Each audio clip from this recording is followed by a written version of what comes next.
काल महाराष्ट्राचे माजी मुख्यमंत्री श्री उद्धव ठाकरे साहेब यांच्या अध्यक्षतेखाली सर्वपक्षीय नेते आणि सर्वपक्षीय आमदारांची एक बैठक विधान भवनाच्या 3ऱ्या मजल्यावर आयोजित केली होती। त्यामध्ये माजी उपमुख्यमंत्री अजितदादा होते, बाळासाहेब थोरात होते, नाना पटोले साहेब होते, सर्वपक्षीय नेते आणि सर्वपक्षीय आमदार होते। आणि त्यामध्ये एक स्ट्रॅटेजी ठरली होती की म्हणजे दादांनी नेहमीप्रमाणे सर्व नवीन आमदारांना सांगितलं की तुम्ही कधी 11 वाजता येता, कधी 12 वाजता येता, त्यापेक्षा 10:30 वाजता सकाळी नियमाप्रमाणे पायऱ्यांवर उपस्थित राहा आणि त्या ठिकाणी सरकारला ओला दुष्काळ जाहीर करणार आहात की नाही। काल एका शेतकऱ्यांनी स्वतःला जाळून घेण्याचा प्रयत्न केला। अशा काही संवेदनशील विषयावर आपण प्रश्न विचारले पाहिजे की हे सरकार फक्त शेतकऱ्यांच्या तोंडाला पानं पुसते आहे, गाजर दाखवते आहे की खरंच यांना मदत करण्याची इच्छा आहे। या अनुषंगाने आम्ही सर्व आमदार अगदी वेळेवर 10 वाजता सभागृहामध्ये आलो आणि 10:30 वाजता पक्षश्रेष्ठींनी दिलेल्या आदेशानुसार आंदोलन करायला आलो। त्यापूर्वी सत्ताधारी पक्ष भारतीय जनता पार्टी आणि शिंदे गटाचे काही आमदार पायऱ्यांवर आंदोलन करत होते। समोर पत्रकार बांधव होते, एक रेबिन लावलेली होती। त्यानंतर हे विद्यमान सरकारमधले आमदार होते आणि एक पायरी सोडल्यानंतर आम्ही सर्व आमदार होतो। आम्ही तिथे आलो आणि आम्ही नेहमीप्रमाणे 50 खोके एकदम ओके ही घोषणाबाजी केली आणि हा घाव गेल्या 3 दिवसांपासून त्यांच्या वर्मी लागलेला आहे। कारण महाराष्ट्राच्या तळागाळामध्ये अगदी लहान मुलांमध्ये सुद्धा भांडणं जर झाली तर 50 खोके आणि एकदम ओके असा वाक्प्रचार सुरू झाला आहे। त्यामुळे सत्ताधाऱ्यांची प्रतिमा फार मलिन झालेली आहे।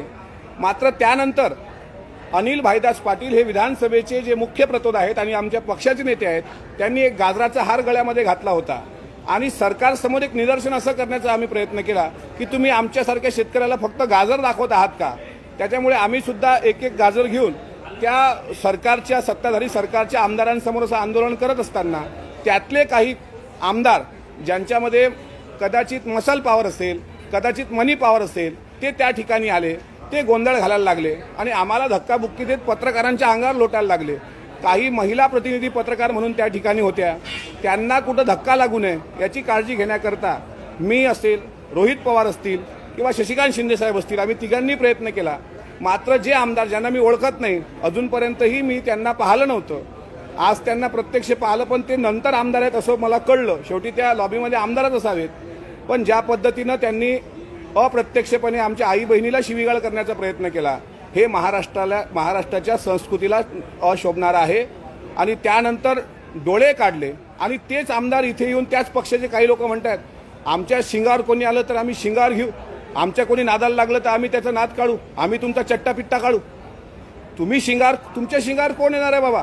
जळी स्थळी काष्टी पाषाणी तुमचं सरकार आहे आणि आमच्यासारखे सर्वसामान्य शेतकऱ्याची मुलं। आज महाराष्ट्राच्या समोरचा प्रश्न इतका आहे की बाबा उद्या अधिवेशन संपणार आहे, परवाच्या दिवशी पोळा आहे, मग शेतकऱ्याला ओला दुष्काळ तुम्ही जाहीर करणार आहात की नाही? शेतकऱ्यांच्या आत्महत्या वाढल्या, बेरोजगारी वाढली। एका तरुणाने यवतमाळ जिल्ह्यामध्ये वायर तोंडात धरून आत्महत्या केलेली आहे, विद्युत वायर तोंडात धरून। काल एक विधान भवनच्या समोर शेतकऱ्यांनी धर्माबाबा पाटलांसारखाच एक प्रकार करण्याचा प्रयत्न केला होता। या मुद्द्यावर आम्ही प्रश्न विचारत होतो ना। मागच्या काळामध्ये त्यांनी याच ठिकाणी दाऊद के गद्दारों को जूते मारो सालो को अशा ज्यावेळेस नारेबाजी केली होती, त्यावेळी आम्ही त्यांना कुठं प्रतिक्रिया दिली नाही, उत्तर पण दिलं नाही, आम्ही संयम ठेवला। महाराष्ट्राची संस्कृती, कारण तुमच्या मागे यशवंतराव चव्हाण साहेबांचा पुतळा आहे, महात्मा फुलेंचा, बाबासाहेब आंबेडकरांचा पुतळा आहे, यांची विचारधारा या विधान भवनाने जपलेली आहे। मी ज्या पक्षाचा माणूस आहे ते आदरणीय पवार साहेबांचा राष्ट्रवादी काँग्रेस पक्ष आहे। ज्यावेळेस दोन्ही आमदारांमध्ये राडा होऊ नये याची काळजी घेण्यासाठी आदरणीय अजितदादा खाली आले आणि दादांनी आम्हाला समज दिली की आपल्याला हे शोभणारं नाही, आपल्या पक्षाला हे शोभणारं नाही, त्याच्यामुळे तुम्ही सर्व आत या। आणि आम्ही आत गेल्यानंतर तिथे मुख्यमंत्री एकनाथराव शिंदे साहेब आम्हाला भेटले। शिंदे साहेबांना सांगितलं तुमच्या गटातल्या वाह्यात आमदारांना आवरा, त्यांना 2 हात आहेत, आम्हाला पण 2 हात आहेत, पण आम्हाला महाराष्ट्राच्या जनतेसमोर चुकीचा संदेश द्यायचा नाही आहे, या सभागृहाची प्रतिमा मलिन करायची नाही आहे, नव्हे तो आमचा विचार नाही आहे, अशी तक्रार आम्ही स्वतः एकनाथ शिंदे साहेबांसमोर केली। त्याच्यानंतर आपल्या सर्व पत्रकार बांधवांचे फोन येत होते। माझा आता प्रश्नोत्तराचा तास वरच्या सभागृहामध्ये 12 वाजता होणार आहे, त्यापूर्वी आपल्या सर्व पत्रकारांना भेटण्याकरता मी इथे आलोय। झालेला प्रकार अत्यंत चुकीचा आहे, त्याचं आम्ही समर्थन करत नाही। त्यांनी आम्ही आमच्या संस्कृतीचं प्रदर्शन दाखवलं, आम्ही शांती आणि अहिंसा जपली, त्यांनी त्यांच्या विकृतीचं प्रदर्शन दाखवलं. हे अख्ख्या महाराष्ट्रानं पाहिलं आणि महाराष्ट्रातल्या जनतेला हे आवडलेलं नाही.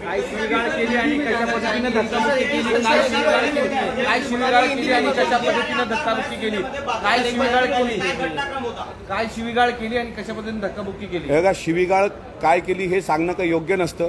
शेवटी आई बहिणीवर त्यांनी ज्या प्रकारे बोललेत ते मी काही इथे बोलणार नाही. ते शिंदे नावाचे आमदार होते असंच तुम्ही सांगताय. त्यांना आम्ही फक्त एवढी विनंती केली की समोर जे बूम घेऊन पत्रकार आहेत त्यात महिला प्रतिनिधी आहेत, तुम्ही थोडे मागं या रेबिनच्या तुम्ही मागं येऊन बोललं पाहिजे. कारण एखाद्या पत्रकाराला जर धक्का लागला, त्यात एखाद्या आई बहिणीला धक्का लागला तर चुकीचा संदेश जाऊ नये याकरता त्यांना विनंती केली. तर त्यांनी अक्षरशः डोळे काढले. त्यांनी डोळे काढले, तेच शिंगावर येत आहेत आणि तेच इथे येऊन आम्ही किती पवित्र पुण्यवान आहोत हे सांगण्याचा प्रयत्न करतायत. आता ते लांडे साहेब बोलत होते माझ्यासोबत. ते म्हणत होते मिटकरी डोक्याला पांडुरंगाचं अष्टगंध लावतात. अरे मी पांडुरंगाचं अष्टगंध लावतो, हा माझा अधिकार आहे ना. तुम्ही नाही सांगायचं मला मी काय लावलं पाहिजे.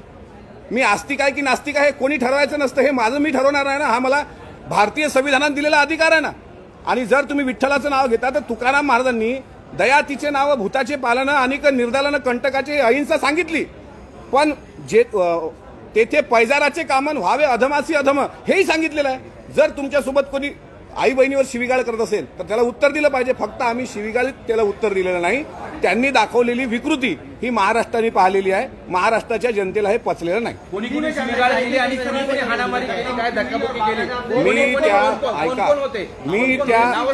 ऐकून घ्या, मी त्या आमदारांना ओळखत नाही.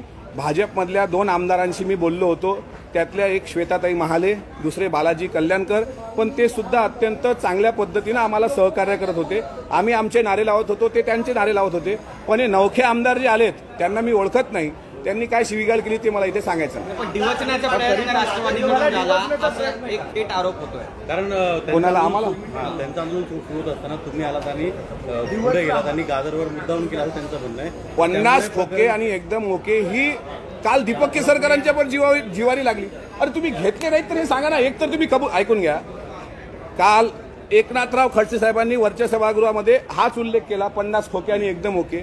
त्यावेळी केसरकर साहेब उठले, म्हणले मी जर 5 रुपये घेतले असतील तर मी राजीनामा देणार. ठीक आहे, ते एक प्रामाणिक निघाले. पण उर्वरित 49 लोकांनी पण उत्तर द्यावं ना. खोके औषधाची पण असू शकतात, बिस्किटचे पण असू शकतात. पण तुम्ही स्वतःच्या अंगावर घेताय की यांनी मला चोर म्हटलं, मी खरंच चोर आहे, म्हणजे याचा अर्थ तुम्ही दरोडा टाकलेला आहे. आणि जर आम्ही ते नारे लावत असू तर आम्हाला अधिकार आहे ना तो. पण यांनी स्वतःवर ते ओढून घेतलेला आहे. यांनी शिकू नये आम्ही गंध लावावं की आम्ही जय श्रीरामचे नारे लावावे. अहो ही लोक रामाचं नाव घेऊन आज सरकार चालवत आहेत. यातले अर्धे आमदार असं सांगतो की ज्यांनी स्वतःच्या भावांसोबत भांडणं केलेली आहेत. आणि प्रभू रामचंद्राचा इतिहास आहे की सावत्र असणाऱ्या भरत नावाच्या भावाला त्यांनी अयोध्येचं राज्य दिलं. यांच्यात दम असेल ना तर यांनी 5-5 एकर शेती द्यावी ना सख्या भावाला. आई वडिलांचा सन्मान करणं शिकवावं. हे शिकवतील का आम्हाला रामभक्ती? त्यामुळे यांनी आम्हाला सांगू नये. आम्हाला डिवचण्याचा प्रयत्न केला असेल तर आम्ही पण यावेळी शांततेची भूमिका ठेवली. गिरीशजी, आम्ही त्यांना कुठेही उद्रेकानं उत्तर दिलं नाही. ते डिवचण्याचा प्रयत्न करतील, तो त्यांचा अधिकार आहे. मात्र कुठं महात्मा गांधींच्या सारखी सुद्धा भूमिका घ्यावी लागते. कारण पावसाळी अधिवेशनाचे 2 दिवस शेवटचे राहिले आणि महत्वाचा मुद्दा राडा नाही, महत्वाचा मुद्दा आहे ओला दुष्काळ जाहीर करा. आणि जर यांनी उद्या संध्याकाळपर्यंत ओला दुष्काळ जाहीर करण्याची भूमिका घेतली नाही त्यानंतर मात्र शेतकऱ्यांकरता याहीपेक्षा मोठा राडा करू. 50 ओके एकदम ओके आणि त्यानंतर त्यांनी आजच्या घोषणाबद्दल केल्या सचिन वाजे ओके, मातोश्री ओके, लवासा ओके करायचे होते ना त्यांनी. त्या घोषणा तुमच्या जीवाला लागल्या. आमच्या कसल्या जीवारी लागणार? अहो उलटा चोर कोतवाल को डाटे. घोषणा आमच्या आमिष घोषणा दिल्या त्यांच्या जीवारी लागल्या. ते काय घोषणा देत होतं आमचं म्हणणं नाही. उलट आम्ही एक सौहार्दतेचं वातावरण तुम्हाला सांगतो. आत जितके इथं भांडतात ना सर्व वर एकत्र येऊन चहा पितात, एकत्र येऊन जेवण करतात. महाराष्ट्राच्या जनतेसमोर असा धांगडधिंगा कशाला घालताय?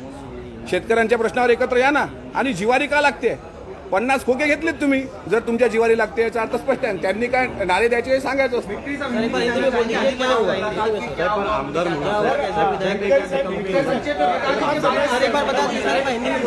आहे त्याच्यावर कारवाई करा. त्यामुळे कुठेतरी सुरक्षा रक्षक आहेत या सगळ्यांनी तपास द्यावा आणि जी चूक आहे त्याच्यावर कारवाई करा. बिलकुल. मुख्यमंत्र्यांना भेटायला गेला होता, काय नेमकं मुख्यमंत्री तुमच्या चर्चा झाली? नाही, आता सन्माननीय सदस्य प्रताप सरनाईकांनी जे सांगितलं सर्व फुटेज आपल्या पत्रकार बांधवांकडे आहे. कोण सुरुवात केली, कोण राडा केला, कोण शिवीगाळ केली, कोण संयमानं राहिलं, त्याच्यात जो दोषी असेल त्याच्यावर कारवाई करावी. मात्र हा महाराष्ट्राचा मुद्दा असू शकत नाही. चर्चा भरकटवू नका. मुख्यमंत्र्यांना मी भेटलो. मुख्यमंत्री संयमी आहेत, मुख्यमंत्री संस्कृती जपणारे आहेत महाराष्ट्राचे, असा माझा समज आहे आणि तो खराही असू शकतो, असेलही. आमची विनंती त्यांना एवढीच आहे की तुमच्या आमदारांनी ज्या पद्धतीनं अशोभनीय वर्तन केलं त्या आमदारांना मी ओळखत नाही, त्या आमदारांना तुम्ही समज द्यावी. आमचं म्हणणं हे नाही आहे की त्यांच्यावर कुठली कारवाई करावी, पण त्यांना समज द्यावी.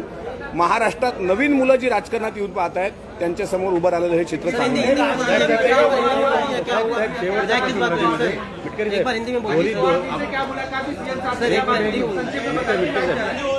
पहिलं मराठी संपलं असेल. सगळं लाईव्ह सुरू होतं. आमदार कुठले असो, सत्ताधारी असो, विरोधक असू दे, जनता सगळी पाहत होती. एक आमदार म्हणून जनतेमध्ये हा संदेश जो केलेला आहे त्याबद्दल आपण काय मी सुरुवातीलाही सांगितलं, एक आमदार म्हणून, त्याहीपेक्षा महाराष्ट्रातला एक सदस्य म्हणून आणि एक शेतकऱ्याचा मुलगा म्हणून. आमदार मी आत्ता झालो 3 वर्ष झाले, पण एक शेतकऱ्याचा मुलगा म्हणून मला पण अपेक्षा आहे की शेतकऱ्याला न्याय भेटला पाहिजे. आज जो गोंधळ सत्ताधाऱ्यांनी घालून एक शक्ती प्रदर्शन आणि मस्ती प्रदर्शन करण्याचा प्रयत्न केला ते चित्र चुकीचं आहे. महाराष्ट्राच्या राजकारणाला ते शोभणारं नाही. आज मैं बोलता कल शाम 6 बजे पूर्व मुख्यमंत्री श्री उद्धव ठाकरे जी इनके नेतृत्व में विधान भवन के 3रे मंजिल पे सभी विधायकों को बुलाया गया था. तीनों पक्ष के नेता वहां उपस्थित थे. वहां राष्ट्रवादी कांग्रेस पक्ष के अजीत दादा, जयंत पाटिल साहब थे, कांग्रेस से नाना पटोले जी थे, अशोक चौहान साहब थे, बाला साहब थोराट जी थे, शिवसेना के विधायक थे, शिवसेना के लोग थे, महाविकास आघाड़ी के सभी लोग थे. और वहाँ एक स्ट्रैटेजी ठहराई गई कि रोज आप कभी 10 बजे आते हो, कभी 12 बजे आते हो, लेकिन 10:30 बजे आंदोलन होने वाला है. आंदोलन करने वाले हैं हम सरकार के खिलाफ, किसानों के लिए. तो 10:30 बजे यहाँ पे समय पे उपस्थित रहिए. ये निर्देश अजीत दादा ने हम सब युवाओं को दिए थे. हम 10 बजे यहाँ आए. 10:30 बजे जो पार्टी ने आदेश दिए उसका अमल करने के लिए हम विधान भवन के बाहर खड़े हुए.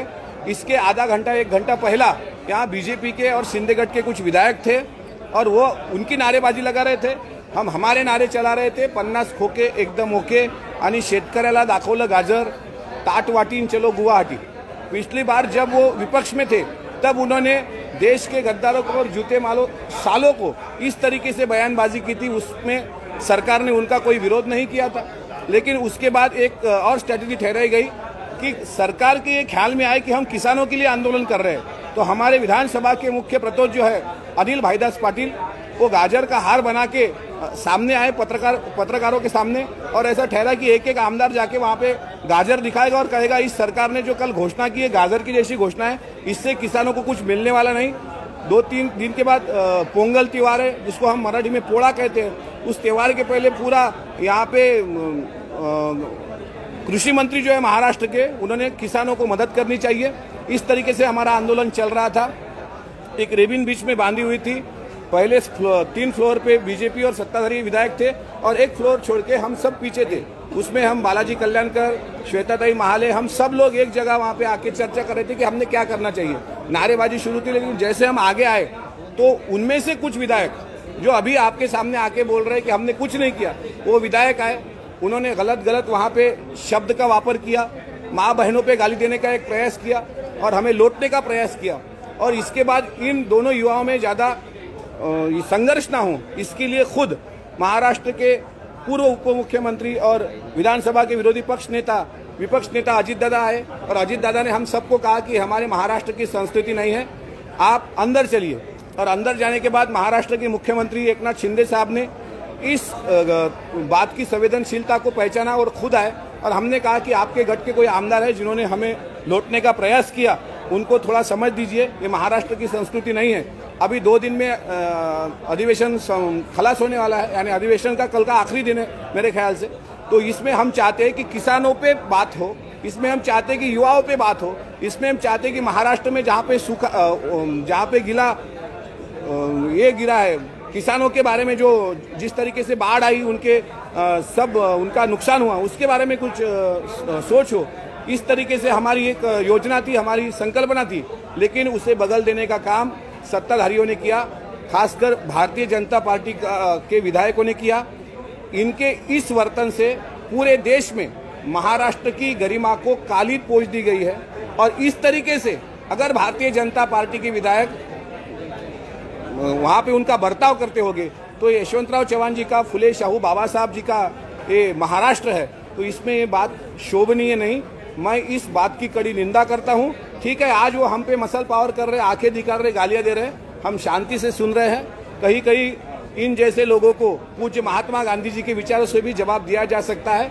हम भी उनके साथ संघर्ष कर सकते थे, लेकिन हमारे पक्ष के बड़े नेता, सीनियर नेता आदरणीय शरद चंद्र जी पवार साहब की वो सीख नहीं, इसीलिए हमने संयम रखा और महाराष्ट्र के जनता के आगे इस संसद के बारे में कोई गलत मैसेज ना जाए, इसकी पूरी हमने दक्षता ली है।